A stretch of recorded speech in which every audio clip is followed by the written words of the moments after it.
Here we go. Hey, Doug. How you doing? How you doing? How's everybody doing out there? How you doing, Doug? I'm doing good. Yeah.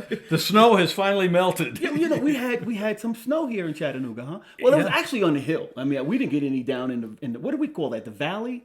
Well, down in Chattanooga, Yeah, and typically I live on Signal Mountain. For those of you who don't know, and we just call it the mountain or Signal. Okay. One of those two. Yeah. And I actually we have a deck out in back of my house, and there's a table there. Yeah. And I stuck a ruler in it, the other morning. Of course you did that. You want to know how much snow we got? Exactly. Yeah, how much did we get? 4 inches. 4 inches. 4 inches. Okay. Yeah, I mean, a little bit of snow. Yeah. Did you have to shovel anything? No. Okay, cool. No, Cool. Not with a 4-wheel drive. You just drive on, bro. Just drive on. Yeah, I mean, people make a big deal out of the snow here in Chattanooga. It does. But I grew up in New England in the Northeast, and 4 inches was a dusting up there. Yeah. They didn't really, and school wouldn't be closed or anything. No, but you're trucking it to school. But even when it snowed. 8 inches with drifts to 1.5 feet, then they might close it down for a little while. Yeah. But other than that, no. But it was kind of nice, You take a look outside and it's all white and a little bit chilly, and it's just kind of a nice day. Yeah. So, but welcome back. Yeah, welcome back. It's sunny right now. We've had some crazy warm weather, but things are back to being winter now, so that's a good thing. Yeah. January 5th. Today is January 5th. We are actually, what is it? Today? I think it's the 12th day of Christmas. Right. I mean, if the first day of Christmas starts on the 25th, then I would think that today being the 5th would be the 12th day of Christmas. If that's how it works, I'm not sure. Actually, the 12 days of Christmas begins a little bit before Christmas. Oh, it does? Yeah, Okay. and it does end on the 5th. Okay. You know. Oh, but it ends on the 5th. Right. Okay, cool. So today is the 12th day of Christmas. Yeah. And which is why our tree is still up. Yeah. Yeah. And my true love gave to me.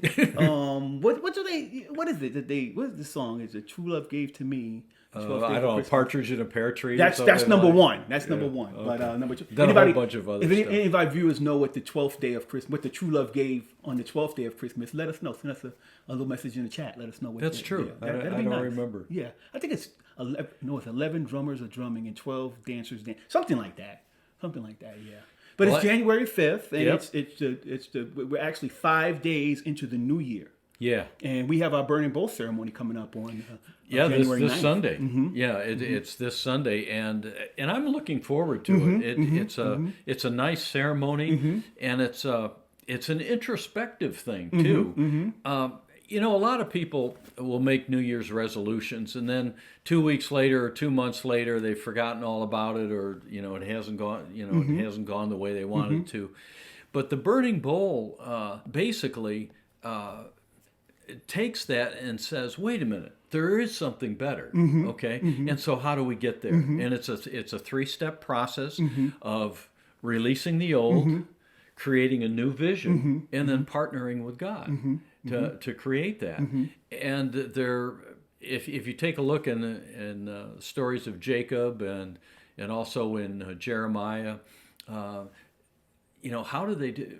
Those people did that. They did that process. They let go of the old, okay, and they said, "This is what I want to create." And then they partnered with God, and these are the patriarchs of the Old Testament. This is how they did it, and so we're going to repeat that process. Yeah, that's a good thing to do. Yeah, and the other thing too is there is a power in ceremony. Now, sometimes in the past when we've made New Year's resolutions, we've said, well, I'm going to do this, I'm going to do that. Yeah.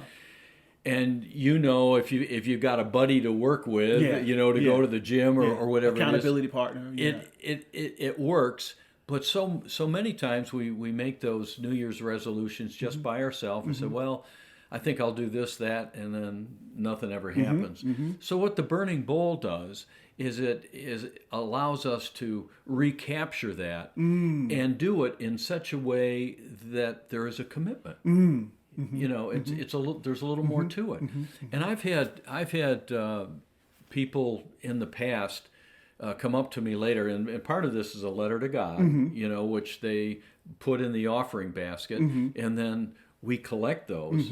and then next year we mail them back out to people, and so they get them just before the new Burning Bowl service. We have done that in the past. Yeah. And people will get those letters, they'll open it up and said, "Oh my gosh, this is what happened to me this year. This really happened." And they become amazed. Yeah. And I have had we've taught classes about prosperity and other sorts of things, and done similar types of activities, commitments, visualizations, and people will come up to me years later and said, that house that I described, I got it perfectly. That's where I'm living now. And oftentimes they're very, very surprised, and of course elated, and those sorts of things. And I look at them and I said, well, that's how it works. Imagine if you took that process, internalized it, and used it as a way of being in your life and in the world. You can literally create whatever you want. Wow. There's a lot of power, a lot of energy in that. Oh, yeah. Yeah. And well, you've got to do the work too. Of course. Okay. Of course. But there are when you're serious about this and you make a firm commitment and you have a clear vision, and your feelings and energy is behind it. You have unseen hands working in your direction. Yeah. I mean, stuff is attracted to you. That's the way it works. And so anyways, we're going to go through that process this coming Sunday, and I invite you, anyone who's watching this, certainly to come.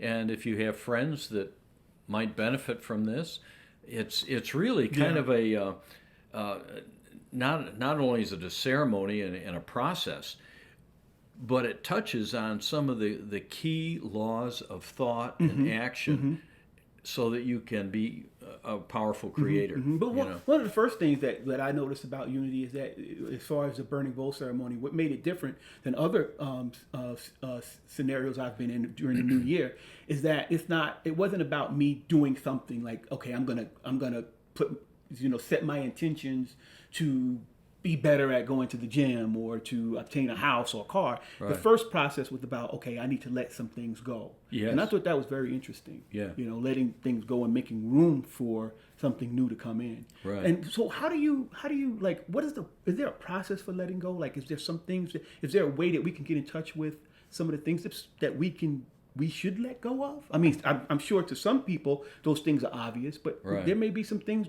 that's tugging at us that we don't know are tugging at us, and it's keeping us from soaring to our highest potential. Yeah. How do we get in touch with those things? We may not be aware of. First of all, it's easier than you think, and secondly, it's really an awareness process. How do we? When I say it's easier than you think, there are some times when we just get down, okay, and we'll start kibitzing, or we'll start griping about things. This is where self-awareness comes in. What you want to do is put a mirror up to that and say, where's that coming from? Okay, so whenever you feel negative about something, stop for a minute and hold up the mirror and say, where's that coming from? And it can be that easy. For example, let's say that last year you wanted to go to the gym. You said, okay, I'm going to lose 5 pounds or 10 pounds or whatever it is, and that never happened. Okay. Well, you've probably got excuses why it never happened. Well, somebody did this or somebody did that, and what that is that's projection outward, all right? So take a look back this way and say, okay, those things came up as obstacles, and why did those obstacles shut me down? What happened there? So we're putting it back on ourselves. Exactly. Right. Yeah. Exactly. And so the idea in that particular case is you take a look at what happened. Whose fault was it? And you point the finger this way. There's you a got whole three. bunch pointing back at you. Yeah. Exactly. Yeah. There are always going to be obstacles in your life. There are always going to be challenges. There are always going to be circumstances. And the idea behind that is to take a look at those just simply as a way to get your energy going in the right direction. Do you want to go this way? Do you want to go this way? Or do you want to go this way? So you just kind of let those part. I'll give you an example, and I think I've said this before, but the late Wayne Dyer, okay, was great on New Thought, and he was a great speaker, and he was also a PhD psychologist too. Really? I didn't know that. Yeah, yeah. But anyways, well, that's why they call him Dr. Wayne Dyer. Yeah, you know. Yeah. So anyways, he was getting out of his car one day, and he went to slam the door, and he caught his thumb in it, and of course it hurt, and he pulled it back out, and he started kibitzing about it, you know, carrying on, and then he said, "No, wait a minute. Knowing Wayne Dyer, what was I just thinking about?" Okay, self-awareness. What was I just thinking about? And he realized that he was just crabbing and complaining himself. He had some stinking thinking going on, and lo and behold, it showed up as a physical deal. And so when you have goals that are unrealized, simply take a look at a reflection. What caused you to stop? What caused you to deflect? Now, there's a difference between that and changing your mind, because oftentimes you can go forward and you think this is the goal, but really it's something else. So if you're headed in one direction and decided to go in another and made a positive decision to do that, you know, I mean, that's just your decision. That's your creative power to do that. So the things that stop you, really, it's a self-awareness exercise more than anything else. Take a look at those things.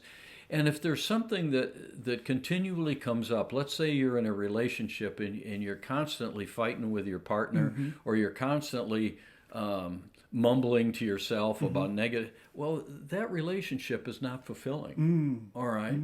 And so you got to do one of two things, one of several things. You've either got to release those feelings and become rededicated to your partner, find the good in them, or you probably ought to go your own way.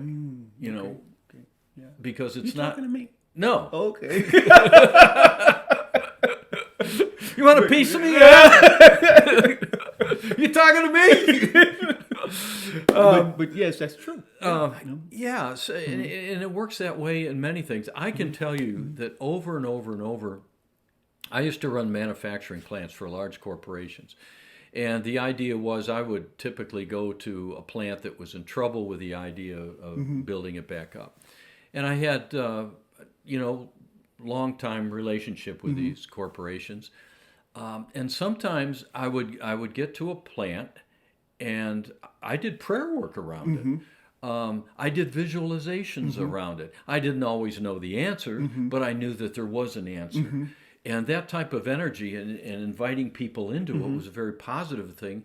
And we always got the trophy for best plant.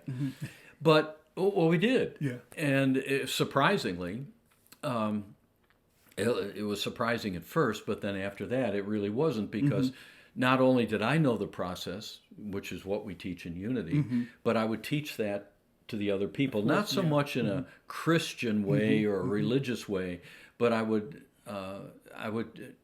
say, let's think about it this way. Right. Which way do we want to go? These are the goals, that sort of thing. And it worked time and time again. But there was a time when I looked at that and I said, I've done everything I know how to do. And there's this constant resistance from, say, an upper hierarchy. And I looked at that and at one point in time and said, time to go. Time to go. Yeah, time to go. And so all I did was a little bit of, I won't say a little bit, but I did some prayer work. I did some visualization work. I asked for what I wanted, which is the burning bowl thing. And lo and behold, boom. Yeah.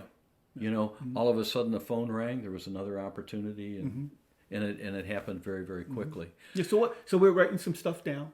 Yeah. We're writing the stuff down that we feel or is blocking us from reaching our highest potential, and we're bringing it to our ceremony on Sunday the 9th, January 9th.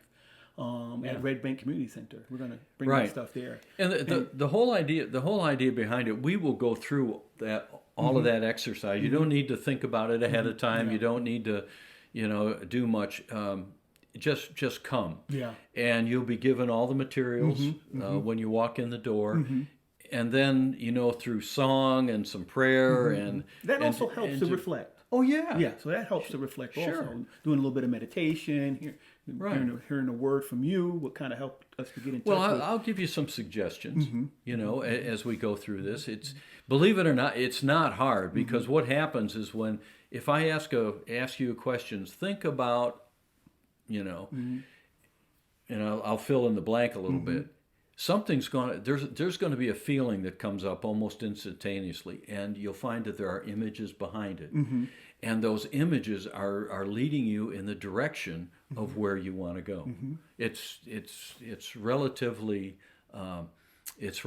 simple. It's relatively easy. You just got to make a commitment to do it. And have a little bit of self-awareness. And it can be a lot of fun. I will tell you one thing to answer your question. If you really want to know where your blocks are at, go on a silent retreat, because you're going to be sitting here in the silence with nothing, no other stimulation around you, and I can guarantee you what's bothering you is going to come up. Yeah. I think you can do. I've been doing some of my own stuff at home just by taking some time to meditate and just asking thoughts, energy. Listen, what is it that I need to do? What is it that I need to release? And some things have definitely come into my peripheral that I've written down. Yeah. So there's all sorts of ways that we can get in touch with those things that are blocking us. And also it's a tradition for me at home is to write stuff down I need to get rid of, physical stuff that I need to get rid of around the house to make room for new stuff. Also, just walking around the house and okay, I need to get rid of this. That's a little bit easier than the blockages for me. That's how I start out. But right before my new year, I start out doing that first. I'm going to look at some of the stuff around the house I need to get rid of. Well, and here's the other thing about that. Those physical objects have your energy connected with it, and they have your old memories connected with it. And if there's some negative energy with that about something in the past, get rid of it. Yeah. Now you can't bring that on January 9th with you. No, you can't bring that couch. You can't bring the whole garage with you. You can't bring that with you to burn or the whole attic. But definitely, those are some of the things little things around the house that's causing some space, taking up some space can be definitely. It's the law of circulation. Unclogging the pipe. Yeah, unclogging the pipe. But listen, we want to thank you guys for tuning in today. Boy, it goes fast. It does go fast. It does. And I want to thank you guys for tuning in today. Now, remember, January 9th at 11 a.m. at Red Bank Community Center, we're going to have the Burning Bowl. And also, if you have any non-perishable items that you would like to donate to the homeless, bring that stuff out also. And we'll have a collection bin there at the center, and we'll be putting that stuff in there and giving it out to the homeless at a later date. Yeah. So, good. Yeah, we're excited about this thing, and we're looking forward to making it happen. So thank you for coming out. All right. Great. We'll see you on Sunday.